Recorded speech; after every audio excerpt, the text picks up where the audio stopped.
तो चलिए एक कहानी में चलते हैं। एक ऐसी कहानी जो शायद हम में से कई लोगों की अपनी कहानी है। एक ऐसे फैसले के बारे में जो हर रोज हर रात लिया जाता है। तो सीन कुछ ऐसा है। रात के 11:59 हो रहे हैं। बस आधी रात होने ही वाली है।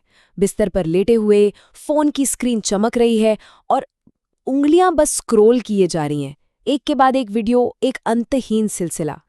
और ये है आरव। इनके आसपास देखिए, किताबें बिखरी पड़ी हैं। क्यों? क्योंकि बोर्ड एग्जाम में सिर्फ 20 दिन बचे हैं। किताबें तो खुली हैं, पर दिमाग वो पूरी तरह से बंद है, फोन की दुनिया में खोया हुआ।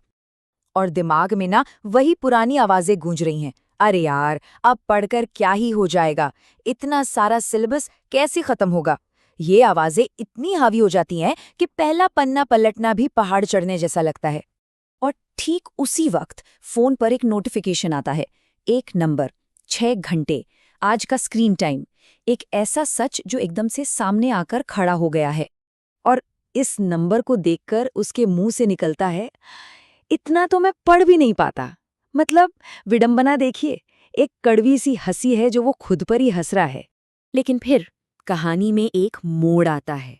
कुछ ऐसा होता है जो आरव के हाथ में नहीं है। एक घटना जो सब कुछ बदल देती है। लाइट चली गई, फोन की बैटरी खत्म और फोन बंद हो गया। और उस अंधेरे में, उस सन्नाटे में पहली बार खामोशी बातें करने लगती है। एक अलग ही हकीकत सामने आती है। तो अब जब डिस्ट्रैक्शंस की दुनिया बंद हो गई है, तो आरव के मन में क्या चल रहा है? चलिए देखते हैं कि ये खामोशी उसे कहाँ ले जाती है। अचानक उसे अपना अतीत याद आता है। एक तरफ वो आरव था जिसने 10वीं में टॉप किया था, जिसने अपनी मेहनत से अपनी माँ को कितना गर्व महसूस कराया था, और दूसरी तरफ आज का आरव है जो एक बंद फोन को घूर रहा है और अपनी माँ की चिंता भरी नजरों से भी बच रहा है। और उसे अपनी माँ की कही एक बात याद आती है, बेटा, मुझे नंबरों से फर्क नहीं पड़ता, मुझे तुम्हारी मेहनत पर गर्व है। बात कभी रिजल्ट की थी ही नहीं, बात तो कोशिश की थी।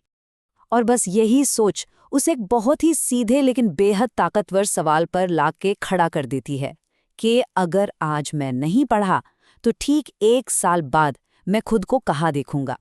वो अपनी आंखों के सामने एक तस्वीर देखता है। उसके सारे दोस्त आगे बढ़ रहे हैं, सफल हो रहे हैं, अपनी जिंदगी के नए चैप्टर शुरू कर रहे हैं, और वो वहीं पीछे छूट गया है, सिर्फ अफसोस के साथ। और बस एक ही बात दोहरा रहा है, काश मैंने उस दिन पढ़ लिया होता। तो अब सवाल ये है कि वो इस एहसास के बाद करता क्या। और यहीं पर आरव एक फैसला लेता है, पैसिव स्क्रॉलिंग से हटकर अपनी जिंदगी को एक्टिव मोड में लाने का। वो पहला कदम उठाने का फैसला करता है। तो वो क्या करता है? सबसे पहले एक मोमबत्ती जलाता है, फिर किताब खोलता है। और अब आता है सबसे मुश्किल हिस्सा, पहले 10 मिनट, जब कुछ समझ नहीं आता, मन भागता है, लेकिन वो टिका रहता है। और फिर अगले 20 मिनटों में धीरे धीरे फोकस वापस लौटने लगता है। और इस छोटी सी लड़ाई में उसे कुछ बड़ी बातें समझ आती हैं कि मन ना भी करे तो भी बैठना पड़ता है, अगर कुछ याद ना रहे तो उसे बार बार दोहराना पड़ता है, और सबसे बड़ी बात, डर लग रहा है इसीलिए तो पढ़ना है। डर से भागने के लिए नहीं, डर को हराने के लिए पढ़ना है। और फिर वो अपने इस इरादे को और पक्का करने के लिए एक वादा लिखता है खुद से, मैं आज अपना वादा नहीं तोड़ूंगा ताकि मुझे कल टूटना ना पड़े।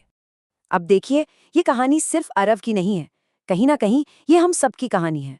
रील और रियल लाइफ के बीच का एक चुनाव जो हम सब रोज करते हैं। ऐसा नहीं है कि अगले दिन सब कुछ एकदम परफेक्ट हो गया, नहीं, ध्यान भटकाने वाली चीजें तब भी थीं, फोन भी था, लेकिन अब एक फर्क था। आरव ने हार न मानने का फैसला कर लिया था।